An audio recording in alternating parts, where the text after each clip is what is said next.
This is the Women's Hockey Report presented by Locked On NHL. Your weekly look at the world of women's hockey.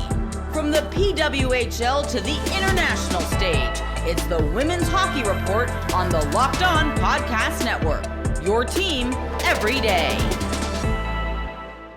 We are proud to welcome Lee Stecklein to the Women's Hockey Report. Lee, thank you for joining us. How are you doing today? I'm doing well. How are you guys? I'm pretty good. Rachel, how about you? Pretty good. Always a good day to talk women's hockey. I'm saying, right? Spring is just about sprung everywhere. I don't know. What's the weather like, though, in Minnesota, Lee?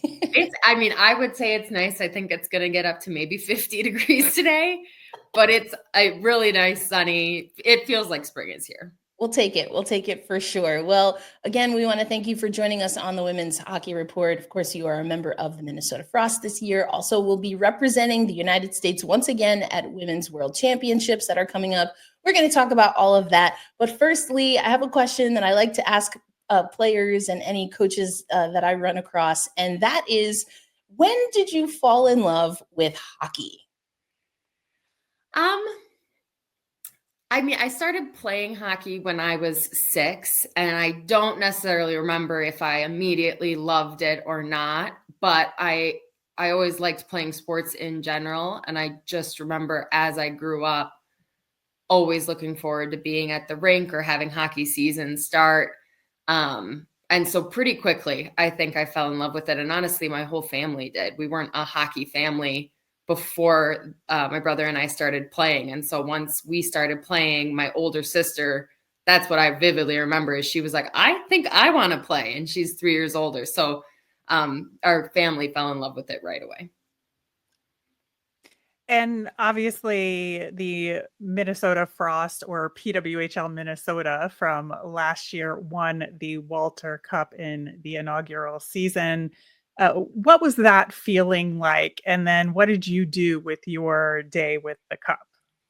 Great. Yeah. I mean, it's still crazy to think that it was just last year was the first year and that we managed to win it. But it was such an awesome season, and I mean, filled with ups and downs, but the way our team came together at the end and had that playoff run, I think it's still, I don't know if we'll ever have that feeling again, like the way we were able to turn it around and come out with the Walter Cup, the first ever people to hoist that trophy, is really special.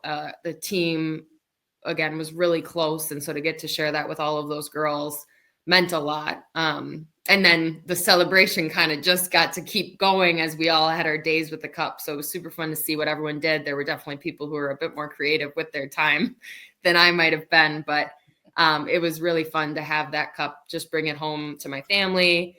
That was the first time I think my mom had gotten to see it, and seeing everybody and family and friends get to hold the cup and put babies in the cup and just sort of hang out with it was really special.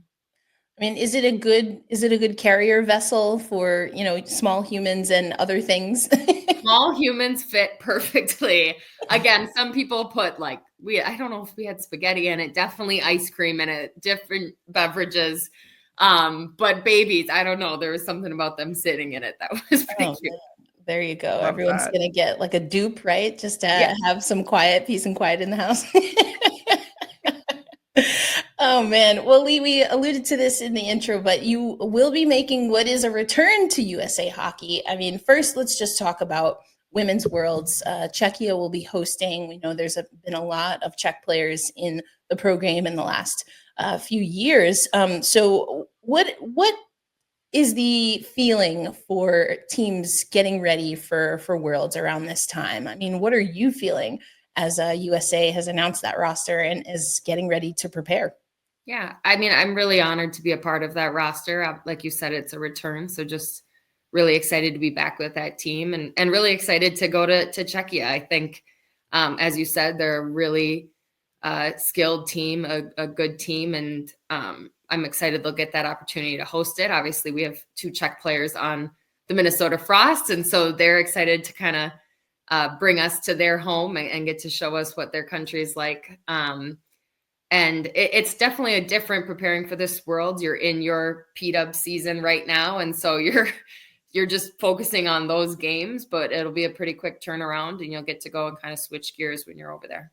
Yeah, and I think it is interesting given the PWHL situation and so many players from the different countries intermixed and you're all kind of doing that sort of at the same time as the Frozen Four was going on. So there's all these random allegiances happening all at once, which I think is probably a pretty wild situation behind the scenes and a lot of fun, I'm sure, for y'all. But as far as your role with Team USA, like what keeps bringing you back and wanting to compete for Team USA?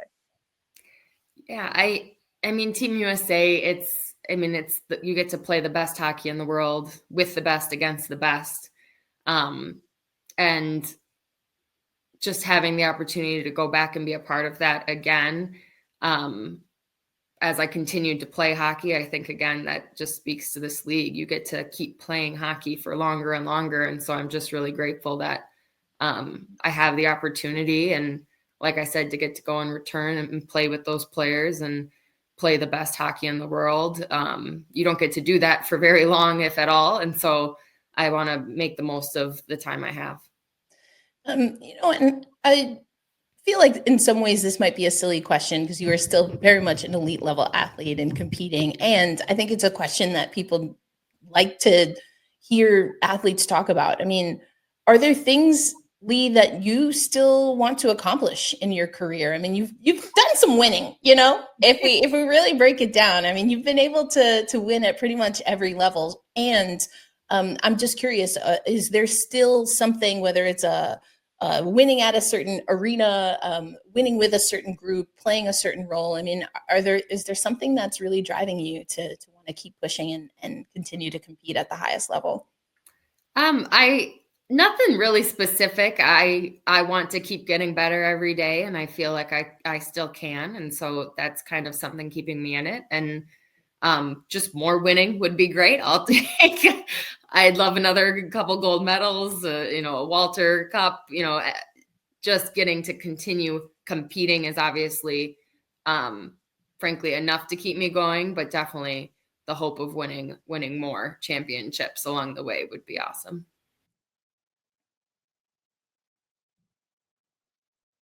Spring is officially here again, and with that extra daylight, I'm doing a lot more. The extra sunshine means I've got more time for fun, but sometimes you need a little boost to power through, and 5-Hour Energy has your back. Whether you're staying up late watching those PWHL games, squeezing in an extra workout after a day at work, or just trying to keep up with your busy day, 5-Hour Energy gives you that quick, refreshing pick-me-up whenever you need it. With these longer days, I love getting outside for a hike or just a long walk in the city, and Tropical Burst is my go-to flavor for that quick boost. Whether I'm at a game or traveling, 5-Hour Energy is easy to grab and keeps me feeling refreshed. Head to 5hourenergy.com to find over 15 flavors to choose from, including watermelon, blue raspberry, and peach mango. You can even build your own 12-pack or 24-pack and have it delivered right to your door. Stock up today and stay energized. And then I think the other thing too is, again, just like Erica said, you are an elite athlete, but you do have some experience behind you here. So like, how do you approach mentoring young players, whether it's in the pro game or with Team USA? I mean, I'm so excited to be able to get to play with those young players. I think being a part of the women's hockey world for so long and getting to see so much of its growth firsthand. These players, they're so skilled and professional, and getting to see their development and be there and playing alongside them is awesome. And whatever wisdom I can impart, I would love to. Obviously, like you said, I've gotten to have quite a few experiences, and just being able to pass those on the way lessons were passed on to me. I've had some incredible mentors through my hockey career. And if I can be even, a fraction of the mentor that they were for me, that would be a win. Yeah, for sure. Sometimes we, Rachel and I, or specifically me, I'll put this on me.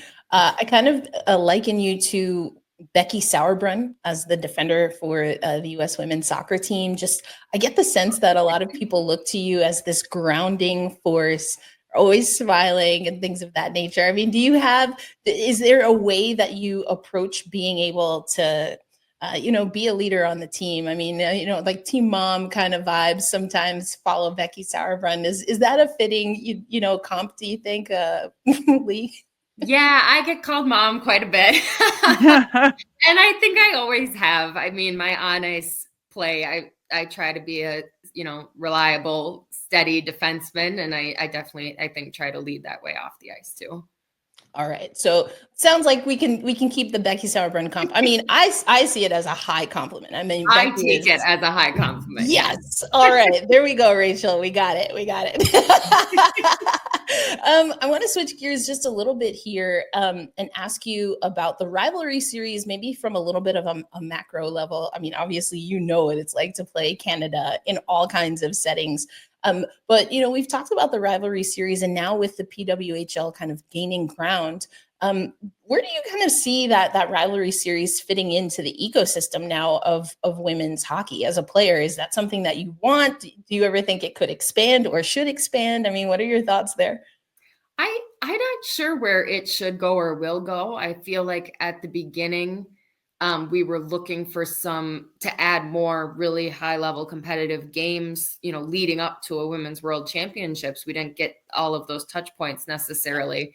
And I feel like with the PWHL, it might change that landscape a bit, and we'll see how it grows in the future. I mean, it's always fun to play Canada. So I don't know if those will go away. I think those are awesome games and good for each federation and hopefully good for women's hockey too. But obviously we are playing a lot of hockey with the PWHL. So I wouldn't be surprised if things change down the road, but that hopefully means there's, more teams in the PWHL, more games there, good things for all of women's hockey that might end up, unfortunately, losing that. We'll see. I haven't heard anything. Yeah, we'll see. I mean, we saw what the NHL was able to do, kind of ramping up with Four Nations face-off. I think I would love to see the women's game embrace even more, right? Beyond US and Canada. And so I don't know, I guess we'll have to wait and see what that looks like.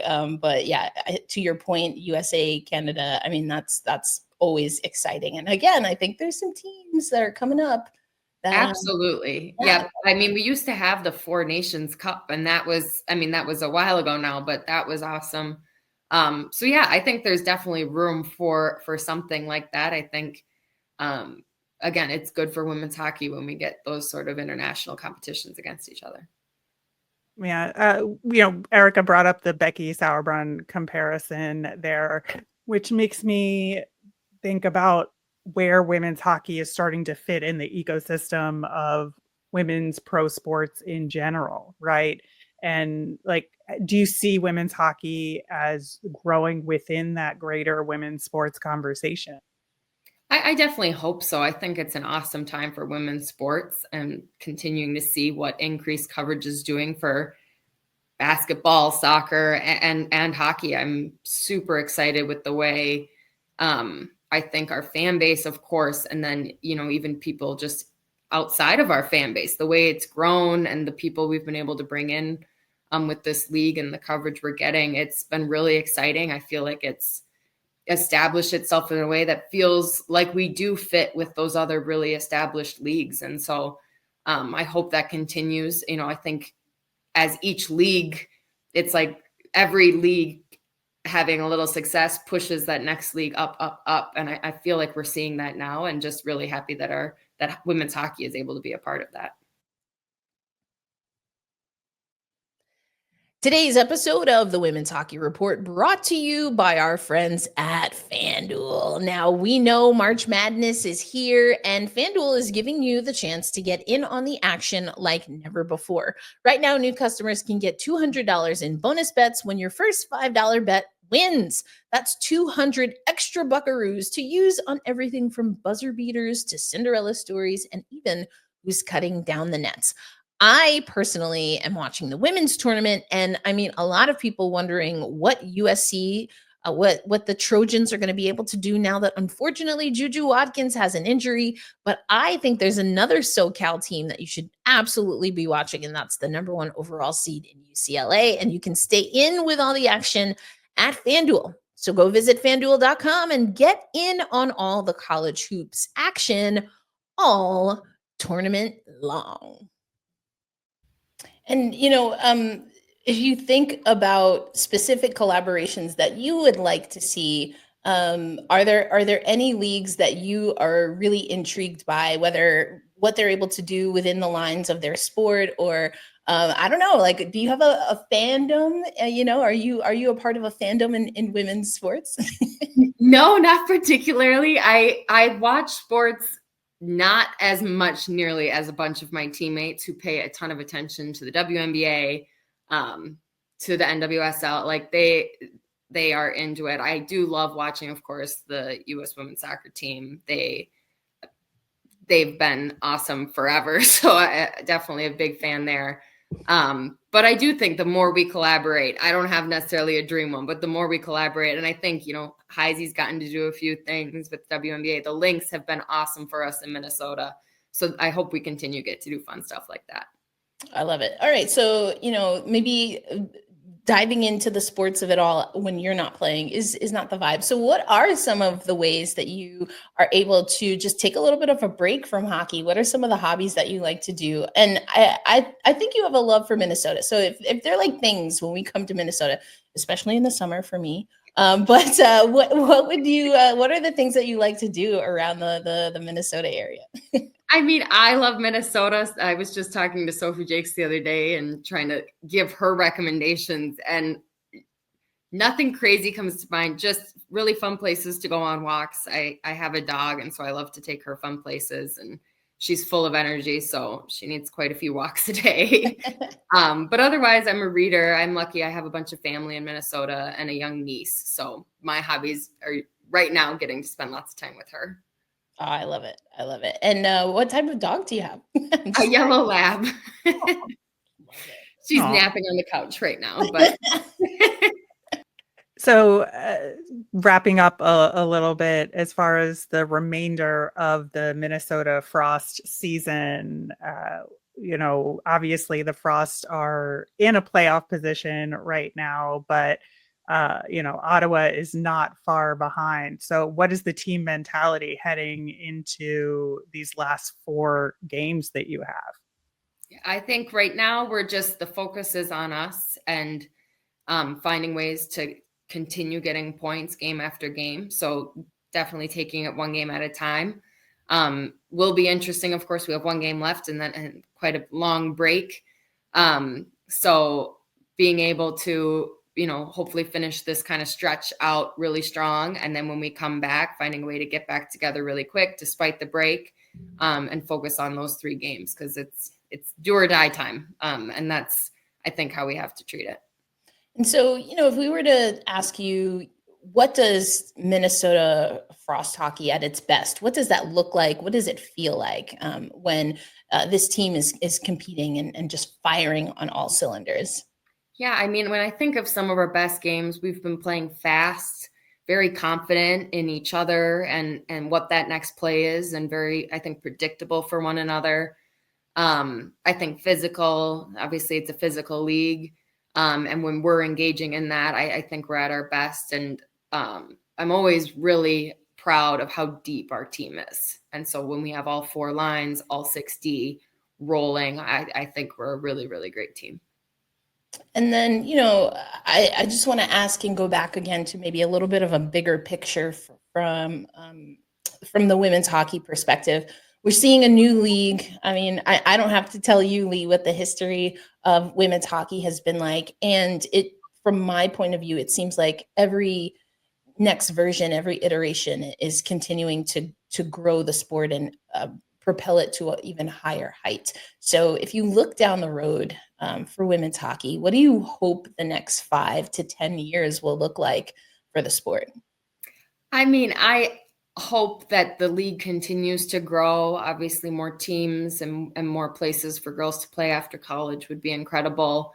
Would love to see salaries increase, of course, and make it even easier for players to be playing full-time, training full-time. And I think already we've seen that has made women's hockey better. It's been improving just the competitive level and nature. But I would love to see that continue growing our fan base. I think we're playing in some awesome buildings, and that the atmosphere I've heard at each game is incredible. And I think that's special to our league, the way people have talked about what our games are like. And so I'd like us to continue to reach out and bring more people in.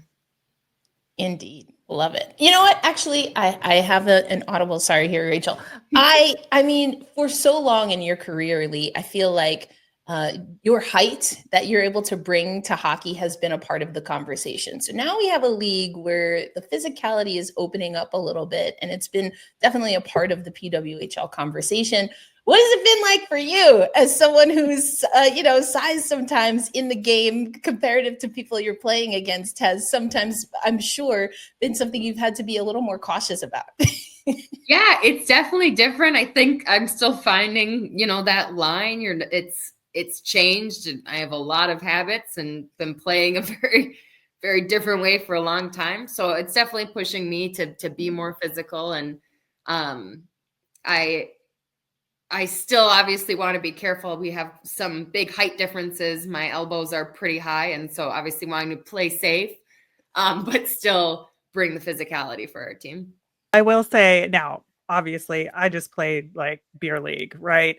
But, and I'm only 5'7", but still I got called for penalties all the time because of height differences. And so I appreciate that very, very much, that sentiment.